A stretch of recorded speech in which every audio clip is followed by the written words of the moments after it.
la CSU a beaucoup couru après l'extrême droite, a été beaucoup sanctionnée dans les urnes. Quelles conséquences en France? C'est vrai, c'est la sanction, à mon avis, d'une politique qui consiste à courir après l'extrême droite pour arrêter une prétendue hémorragie d'électeurs venant de la droite et qui irait vers l'extrême droite. Mais c'est une analyse fausse. Pourquoi?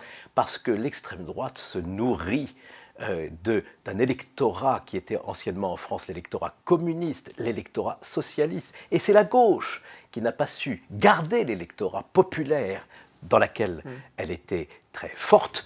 Et donc on voit que la stratégie politique qui consiste à courir après est une mauvaise stratégie. Lorsque c'est la stratégie Il faut que la droite soit elle-même. Oui, lorsque c'est la stratégie inverse qui semble s'appliquer. Je pense à Marion Maréchal qui, elle, semble, pardon du terme un peu trivial, draguer les électeurs de droite. Celle-là, elle ne vous fait pas peur, cette stratégie?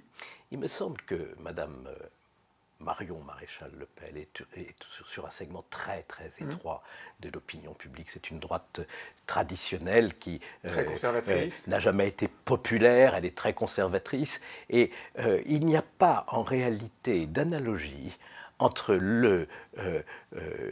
l'axe politique de Marine Le Pen et celui de Marion Maréchal Le Pen. Donc vous ne prenez pas cette menace éventuelle au sérieux? Vous pensez non, que et je trouve, de toute façon, je le redis, soyons nous-mêmes. La droite et le centre, tels que Jacques Chirac les avait rassemblés. Sans aucune alliance. Sans aucune alliance avec l'extrême droite, même aux élections locales, par exemple dans les municipales. Et sans aucun complexe, et sans aucun espèce de complexe. Je crois que l'Allemagne, dont vous parliez tout à l'heure, fait après nous l'expérience de cette tentation qui est une mauvaise tentation. Et il ne faut pas y céder.